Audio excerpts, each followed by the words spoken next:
Here are some winter style secrets to dress well in the cold. No matter the season, dressing well usually comes down to having good color, texture, and silhouette in an outfit. And I feel like in winter, the added challenge is that we're trying to balance form and function. We want to stay warm and stay cozy, but we also want to look very cute in our winter looks, especially since we're in the holiday season. So in today's video, we'll start off with my mood board and then we'll break down different elements and talk about what are the secrets to dress well in the cold. No matter if you live in coat weather or a big puffer kind of weather, I think that these style tips can be easily adapted, and throughout today's video, I will also show you the swaps I would do if I were to live in a more extreme, colder climate. I'm about to travel in a few weeks, so spending Christmas this year in winter as opposed to the Australian summer, so I'm super excited to use some of these style tips when I pack as well. So the very first winter style secret is probably the most boring, but it serves as the foundation for everything else, and how to balance form and function in an outfit. So in this tip, I want to focus on some boring pieces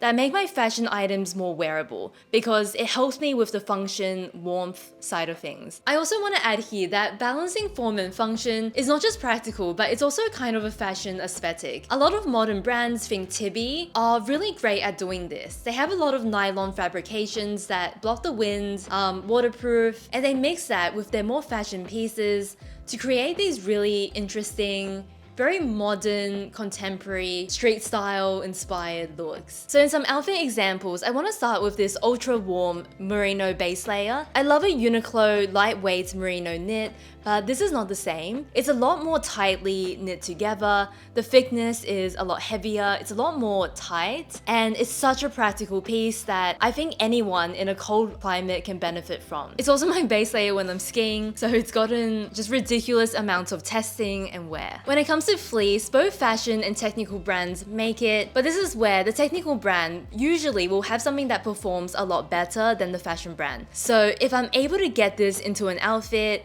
as a layer, I can then maybe wear a coat or wear a nice jacket because I'm already warm enough from that mid layer I've chosen. It goes without saying that all climates are different. Not every climate will be able to do it, but you're much more likely to be able to add in some fashion pieces if you have the warmth down with the technical items. So let me talk about some of the swaps that you can do in your wardrobe to balance form and function. I very recently got this incredible Cezanne coat. It's made from the most beautiful green shade. This is a coat that I would love to wear in my winter because it just works for the climate so well. And as an alternative, I also found this coat from the North Face. I actually just purchased this coat for my mum because she's looking for a winter jacket to use while traveling. This coat is in a very similar color. I think that the shape is really beautiful. It's a little bit longer, it feels a bit more elegant than one of those mid-length puffers. Once you style this piece up, I think you can get really amazing outfits from this jacket as an alternative to the coat. And this is where climate comes in. It just depends on how cold it is where you live. Another item I would reach for to make my wardrobe more practical is fleece. I recently purchased this Patagonia fleece as a Christmas gift for my mom. She tried this on in store and I love the way this looked on her, and the texture is amazing and it's also so warm. So if you wanted to go for the coat option and your climate allows it, even putting the fleece inside, I feel like makes the coat more wearable. Since we're talking about form and function, something else I want to touch on are handbags. I've been seeing tons of nylon handbags, and I just feel like these are so chic and so practical in winter. You don't have to worry about it in different weather conditions. They're super lightweight, easy to use, and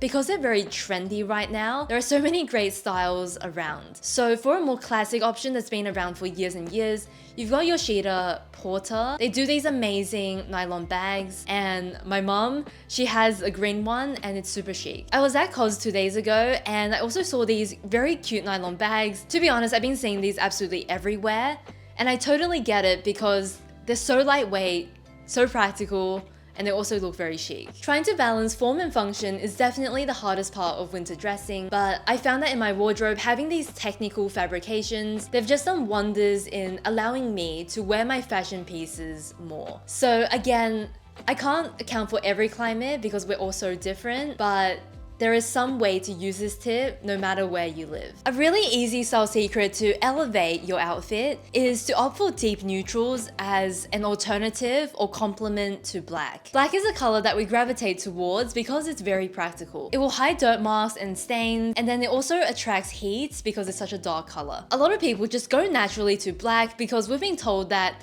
you know, black works on everyone. And I don't really feel like that is that true. Black actually looks the best on winter skin tones, and for a lot of people, another color will actually make us glow a little bit more. My personal go-to is always navy. I love navy. I think I wear navy most days, and it's definitely my preferred color when it comes to outerwear, knitwear, any kind of winter piece. I also have been really loving deep brown. I've only recently started to spot brown pieces more, and I've been loving seeing this as an alternative or complement to black. I say complement because I'm not saying to not wear black. I wear black all the time. I just love to mix other tones with black. Deep khaki is another one of my favorites because I think this is very neutral. It's not a very cool color, it's not a very warm color. It truly sits somewhere in the middle, and I think it will suit a lot of people. The other color I love is a deep charcoal gray. This is so stunning as an alternative to black. It's not just that, you know, these colors can be softer on our skin tone or it will make our skin glow or whatever. It's just that they create a bit more nuance in color, and when we wear it with black, there's more variety. They're also slightly warmer or softer than black, and I think that looks really nice when everything around us is so cold and dull already. So another reason why deep neutrals are really great as an alternative or complement to black is because if you want to wear brighter colors, when you pair some of these with black, sometimes it actually can feel very intense and a little bit too harsh together. Whereas when you pair some of these brighter pops of color with deep neutrals, it actually is a bit more harmonious when these colors are paired together. A lot of colors actually don't work that well with black, whereas deep neutrals are actually the most versatile in being able to combine them with just about anything. There is really so much nuance in fashion, and I feel like black is always going to be classic, staple, a go-to. But I did just want to shine a light on these deep neutrals that I personally just absolutely love.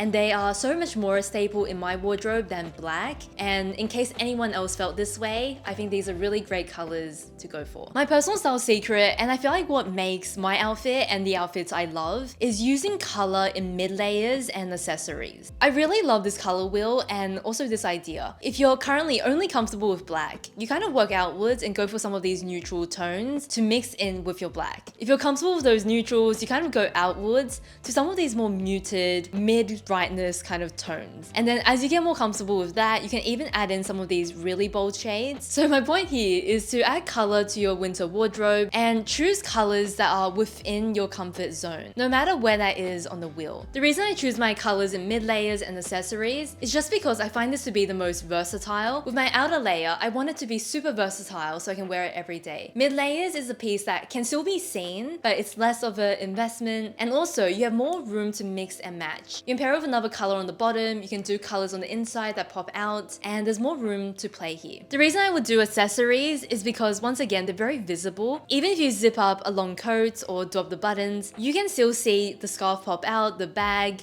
maybe some accessories and jewelry as well. So adding color here means that it's very visible and it will change up the look of your coat, which might be the same every single day. Accessories also translate across seasons. So if you buy something, you can wear it all year round and not limit it to one season, which I always feel like is a better investment or purchase in my wardrobe. This next little secret is just me acknowledging an underappreciated piece in my wardrobe, which is the sweatshirt. So why the sweatshirt? I was recently getting dressed, and of course it's summer here, it's not winter, but I wanted to wear something a bit nicer, but I didn't want to look just too dressed up, too put together. So I just reached for a sweatshirt to go over the top of my look, and it was like the perfect piece. So many times a sweatshirt has just saved an outfit, made it feel more effortless, allowed me to wear some of my nicer pieces and just have more fun with fashion. In the winter, a lot of our pieces are a little bit more formal and put together. So we've got the dressier coats, we've got the boots, sometimes we've got a blazer or a jacket, and there is a lot of dressy elements. If I wanted to wear something like this cream dress, but it felt too put together for a movie or a casual dinner, I feel like a really great thing to layer on top is a sweatshirt. It gives it this very effortless styling that I love, and it makes this dress so much more wearable for where I'm going. If you watch my channel, chances are you love fashion, you love styling, and you probably have a few nicer pieces that don't get enough wear. So styling it with a sweatshirt is my answer to everything when it comes to dressing down an outfit. You can definitely argue that it ruins the elegance of an outfit, but I love a mix and match look. I love a casual mix with formal moment, so it kind of plays right into my style and the aesthetic I like. If I look at my Pinterest board and try to see what makes a good winter outfit, a lot of it comes down to knitwear. And I wanted to talk here about the kind of knitwear pieces that I really love and what I look out for in winter knitwear. So the thing that I always know in winter outfits is that it's bulky. Our outerwear is bulky, our knitwear is bulky. So what I pay attention to is shaping in knitwear. I tend to avoid knits like this. It doesn't have shape around the neckline, the sleeve, or the body. And not only do I find these a bit hard to care for because they lose their shape easily, I also find these to be just a little bit less flattering than I want it to be. So instead, I like to go for knitwear that is a little bit more shaped. It can be oversized, it can be bulky, but I want the neckline, cuff, and hem to be more defined. This is something I look for because I think it's a bit more interesting to have that definition and shape in our knitwear, and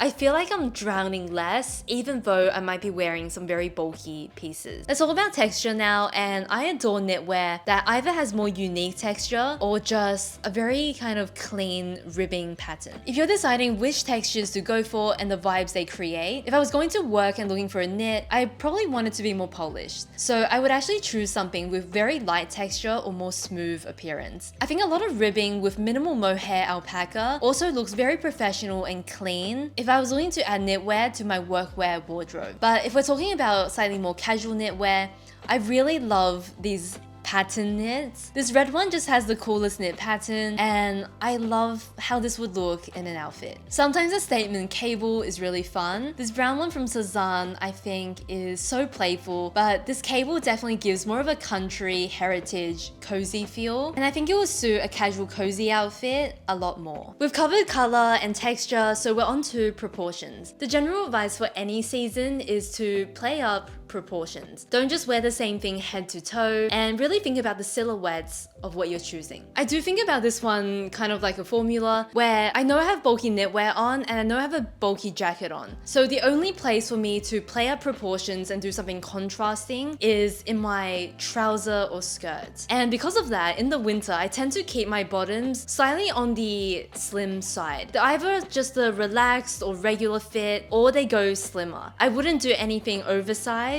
or too wide. I also think a lot about bottoms that I can layer with. So with longer skirts, I often wear heat tech tights on the inside. I am so warm, and I love that you can't see any of that in the long silhouettes. With pants, I'm looking for a straight or a closer fit, but I also need to think about layering and make sure I can get a layer inside if I need to. So some of my favorite styles would be my Levi ribcage jeans. These are just so classic in fit. I don't find them to go too oversized, at least not for my style, and they just give that perfect classic fit to go along with these chunkier tops and jackets. For dresses, I really love the shape of that knit dress that I spoke about already, and then I also have these long sleeve cos dresses that just are very form-fitting, and they're long enough that it hides anything on the inside. I could sneak thermals in, I could do very thick socks, and it doesn't show. One of my wardrobe staples is the Cezanne nail Sammy set, and that skirt I think would be really great for layering as well,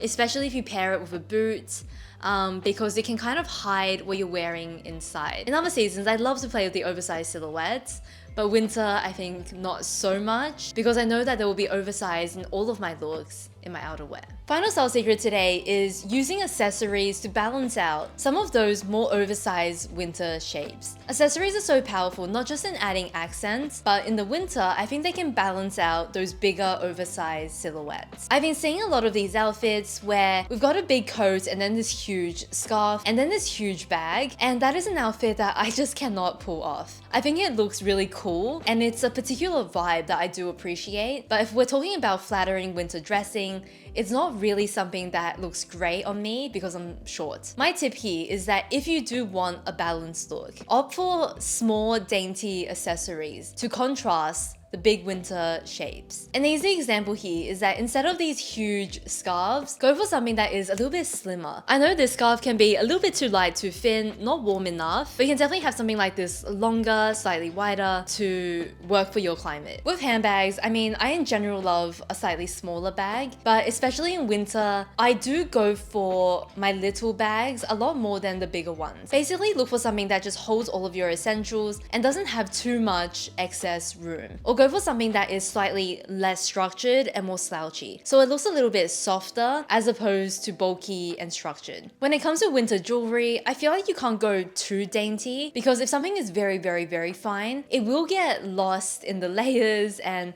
it won't kind of hang because it'll get stuck in the knitwear and the different pieces we're wearing. This necklace I'm wearing I think is a pretty good example. It's a vintage antique chain, but it's got some weight to it, so it kind of falls as it's meant to, but it's also more dainty looking to kind of contrast the bigger shapes that we're wearing. We're looking for something a bit weighty here so it does hang, but we're also looking for something that's not too chunky because we just don't want heaviness in our accessories. We want to go lighter, daintier in appearance. Something that is small but makes a huge difference is a slightly thinner belt for winter. So instead of my regular or slightly thicker ones, I would definitely go slightly thinner because it looks really nice with those bigger shapes. You can also do regular size, I think that's fine as well, but I wouldn't go wide. This belt is from Anderson's, it's made in Italy. It's got this really lovely croc texture on it and it's got a more rounded buckle. If you're looking for a belt, you like this belt, I would recommend this one, especially for winter dressing. Thank you so much for watching today's video. If you have any winter tips for me, let me know in the comments down below. I would love to learn more about how you stay warm and dress well in winter. Have a lovely week ahead and I'll see you next one. Bye!